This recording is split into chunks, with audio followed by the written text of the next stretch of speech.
Afternoon, peeps. Good afternoon, everyone. How's everyone doing? Hopefully, you're doing better than me. I have the worst hay fever in the world. Now, if you're watching this and you're saying, no, Ade, mine's worse, it's not. Honestly, it's not. I've taken everything I could take and I still feel like shit. So, advance warning, if I sneeze, if I sniff a lot during this video, it's because, as I said, I have the worst hay fever in the world. All right, let's get into this. We've not done a video for a few days, so there should be quite a lot to talk about. So let's jump straight in. What's this one? Hekkie Butler shocks Elwin Soto for unanimous decision win. Now, I've not seen the fight, but there is a bit of a shock. I know Elwin Soto's coming off that loss to Gonzalez, but I did think that Hekkie Butler's time as a fringe world level guy was over. I saw him at the weigh-in and I thought he looked a bit dehydrated, so I thought maybe making the weight was a bit of a bit of a struggle. Now, he is what, 34, 35, Hekkie Butler?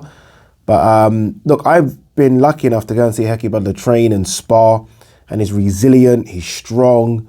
And look, let's not forget as well, he's a former world champion, former ring recognized #1 as well. So there clearly still is something left in Hekkie Butler. This is a big shot in the arm, not just for Hekkie Butler, but for South African boxing. In recent years, they've sent a lot of fighters abroad, sort of world champions, fringe guys that they thought were going to go on to do stuff, and a lot of them have been beaten. So this is a big shot in the arm for South African boxing. And for Hekkie Butler, I mean, who knows? I mean, it's the kind of win that potentially means he goes on another world title run. So good luck to Hekkie Butler. Well done for that. Big fight card in San Antonio late last night, or the early hours of this morning, that I think went severely under the radar. And look, I'm guilty of that as well. I didn't do any predictions for it. Really, probably one of the deepest fight cards this year, if not the deepest. And I stand to be corrected on this. I know a lot of you will say, Ade, DAZN, you're only saying it. But no, you think about it. Remember, Martinez was supposed to be on this fight card as well. He pulled out. He's done that quite a lot recently. They're going to need to, maybe someone's going to have conversations with him.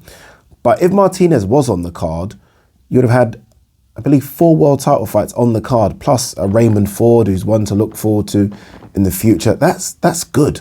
That's really, really good. And I do wonder if it's kind of like, sometimes Eddie and DAZN must look at these fight cards and look, you know, there'd been a few names on that fight card that would have been paid well, but I wonder if it's, does the numbers it needs to kind of justify it, you know, because I guess it appeases a lot of hardcore fans, but I do wonder how many casual boxing fans would have tuned in and would have known the names on that fight card.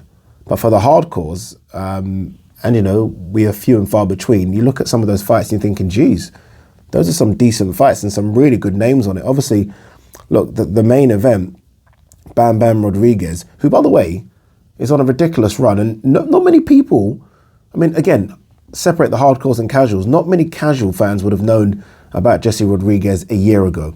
And you think of what he's done in the last 6 or 7 months. You think, beat Quadras and now stop Rungvisai. I mean, that's ridiculous, by the way. He's almost like the young guy sort of picking off the old guard. And there's a few old guards still left. Obviously, the big ones, Chocolatito, Estrada, Ioka is still there as well. But he's going to start picking those guys off as well. A lot of people are saying, put him in right now, Chocolatito. I don't know, not quite sure. I mean, look, sometimes you just got to do it, right? He's at the perfect age to do it, where he's big for the weight class, he's fresh, he's young, he's hungry, he's aggressive, he's got punch power. So he's got everything you need to challenge those old guard. And again, we've seen it now, the performance against Rungvisai. And I think the Quadras performance, which went to points, is one thing. Stopping Rungvisai is another. Remember, all those guys, Estrada, Quadras, Rungvisai, Chocolatito, have all kind of mixed it with each other and have shared wins and losses. He's coming off and he's ticking all the boxes and beating them. He's a special, special talent. He's only 22. I guess what DAZN, Matchroom, his management team need to do now is make him into a star. So not just a big boxing favourite for hardcore fans, but one that the casuals know as well. There's a couple of fights that do that. I guess Chocolatito will do that. And I guess the biggest one that might do that is Inoue. Shakur Stevenson tweeted that, you know, that's the fight that we almost should be looking forward to. Not now, in a couple of years' time. I think he might get there before 2 years are out. I really do. But for now, he's got so many good fights in and around his weight class. There's no need to start chasing these sort of pound for pound fights, if you like. You don't really need to do that. Someone that might be changing or chasing those pound for pound fights is Akhmadaliev, who beat Ronnie Rios, apologies, stopped him in the 12th. Now, obviously the fight that we all want to see, the undisputed fight, is between him and Stephen Fulton. But again, like if I'm a Stephen Fulton, and even if I'm Akhmadaliev, I want to be paid for that. But how much money does that fight generate? So you must get into a situation where I guess DAZN would love to have Stephen Fulton versus Akhmadaliev on their broadcast, but is it a big fight for the casuals? Does it really bring in the money? And that's what sometimes you have to look at these things and think. And maybe not, but maybe it's almost a case of we've just got to have it. We've just got to have that fight. So let's hope we can get that fight done. Completely different styles. Stephen Fulton, very slick with his boxing. Likes to throw ones and twos, combinations, mix it up, head and body. Akhmadaliev, very sort of mechanical with his work, very methodical. You can see that he's had a lot of amateur background experience because he's doesn't waste punches, very strong and big for the weight, very powerful, very good matchup. Another fight on this card another fighter, Jessica McCaskill, she defended her 147-pound titles. They've got not a bit of a problem with Jessica. I mean, there are fights out there for her, but no one in her weight class. So they've got to wonder what happens. And I think the fight to make is Chantel Cameron. Now, the only problem is obviously Chantel Cameron's waiting for what happens with Callie Reese. Callie Reese obviously, and Chantel Cameron was supposed to get it on in this mini tournament. Callie Reese has got personal issues now she needs to sort out. Hopefully, those are starting to be sorted and we get to see Chantel Cameron, Callie Reese. It makes sense. Because if not, you want Chantel Cameron, I think, to become undisputed and then go up and chase Jessica McCaskill undisputed. Two undisputeds against each other will be fantastic. And Chantel Cameron would happily go up to 147. I interviewed her after her last fight and she said that's the fight she wants. So that's the fight to make now, Jessica McCaskill versus Chantel Cameron. And then we'll see what happens with the winner of that one. But I can't see how that fight doesn't happen.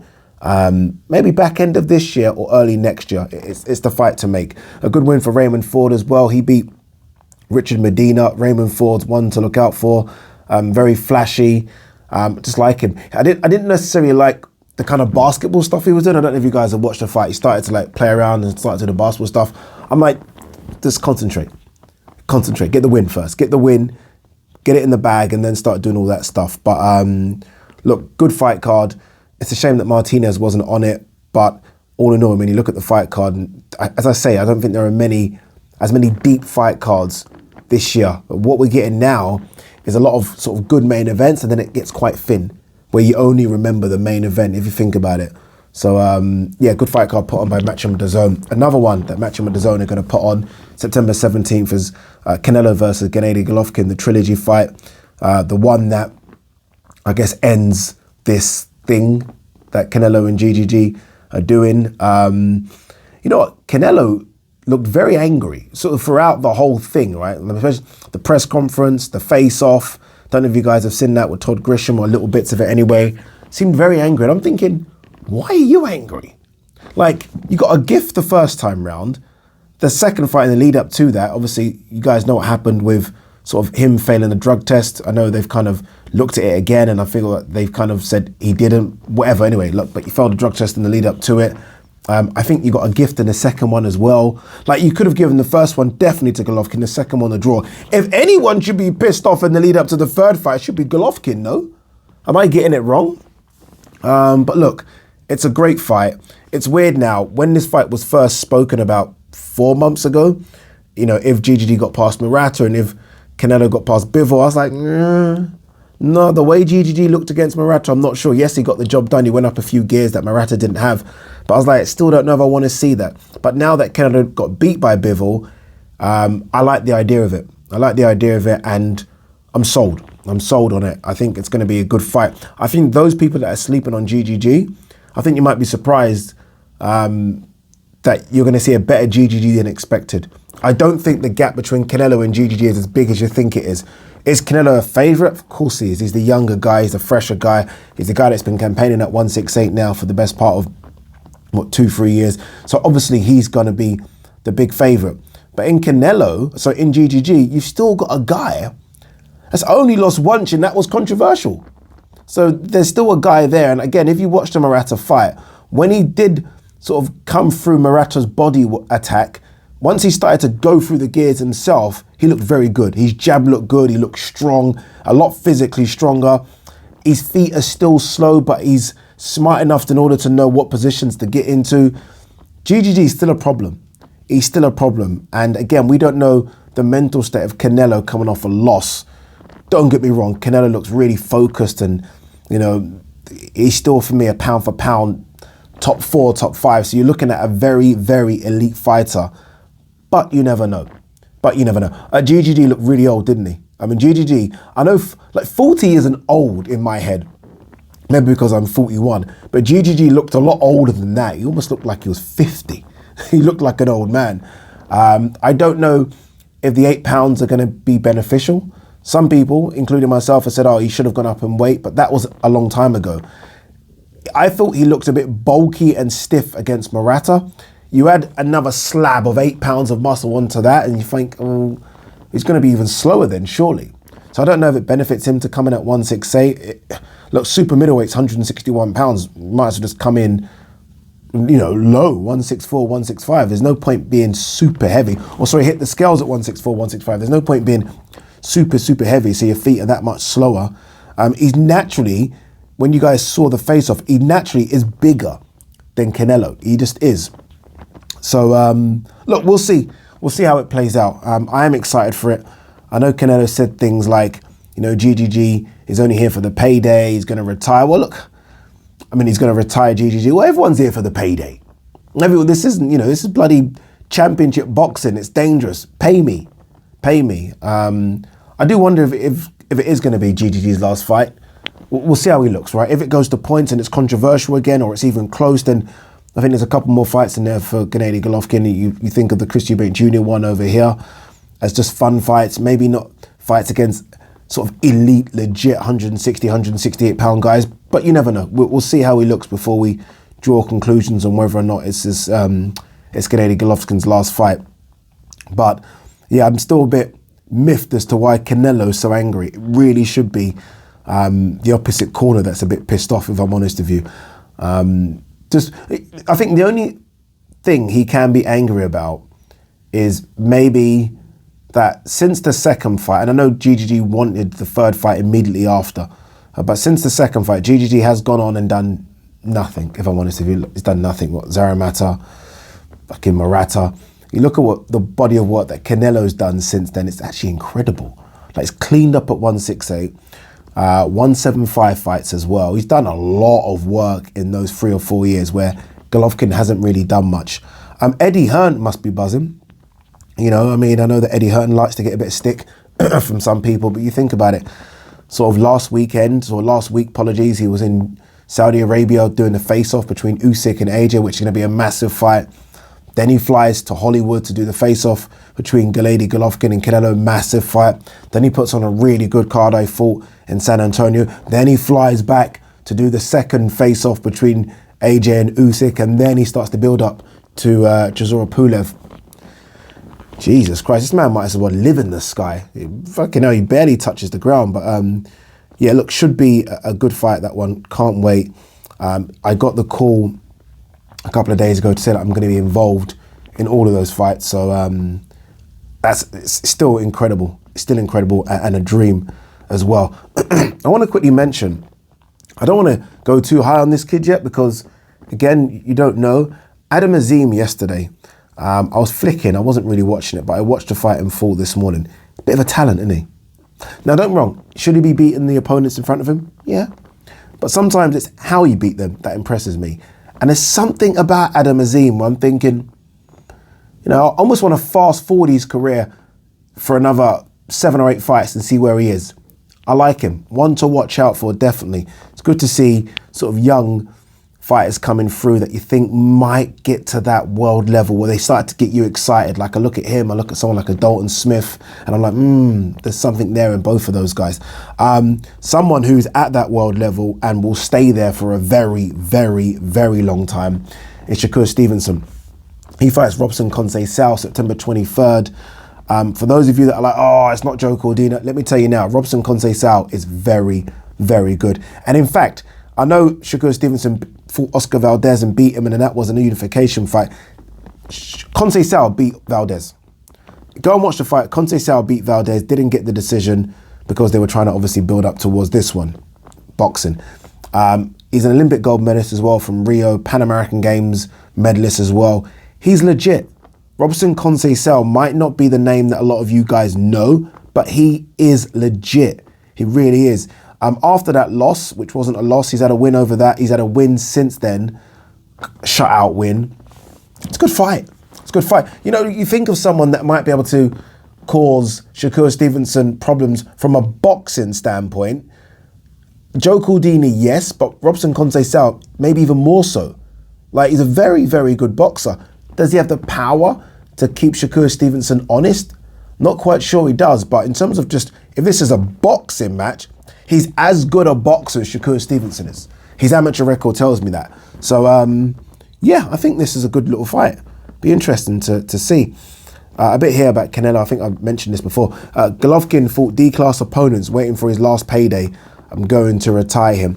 Let me quickly look at who Golovkin has fought. I think has he had 3 fights or is it 2 since he lost to Canelo? I don't remember how many fights he's had. Let's quickly see. Are they really all D-class? I feel like he hasn't done much. Okay, so since the loss, well, there's one that stands out. Steve Rolls, yeah, I wouldn't say D-class, but C. Derevenchenko, who caused him a lot of problems, B. Zerameta, C. Murata, B. Yeah, no D's in there, but yeah. Well, if you look at what Canelo has done since they last fought, Golovkin, Canelo, this is what he's done since they fought, yeah?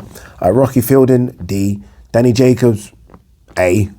Sergey Kovalev, this is an interesting one because Kovalev was done, but he was still a world champion, you know, coming off that yard win, so you B. Callum Smith, ring recognised #1 at the time, unbeaten. That has to be A-. Avni Yildirim will move on. Billy Joe Saunders, unbeaten, 2-8 world champion at the time, A- again. Caleb Plant, unbeaten world champion at the time, A-. Bivol, A.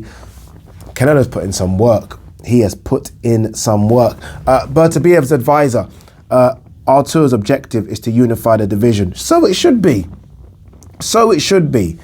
I mean, look, I understand all this talk of Yard wanting this fight and people respecting Yard for going for it. And I get that. And congratulations to Yard and Tunde if they get it. Good money, you're daring to be great. But it should be Bivol, Beterbiev. 2 unbeaten fighters. Who's the #1 division? That's what it should be. 100%. Nothing else. And if they do want it, that supersedes anything. Supersedes a mandatory and all that crap. It should be Boatsi Yard. It should be Boatsi Yard. That's what it should be. Boatsi Yard. Winner then goes on to fight the winner of that. I'll tell you now, winner could go on and fight the loser of that. That's what it should be though. But hey, that's just my take on it. I want to see Beterbiev versus Bivol. I want to see a fight where I'm like, I have no idea who's going to win this.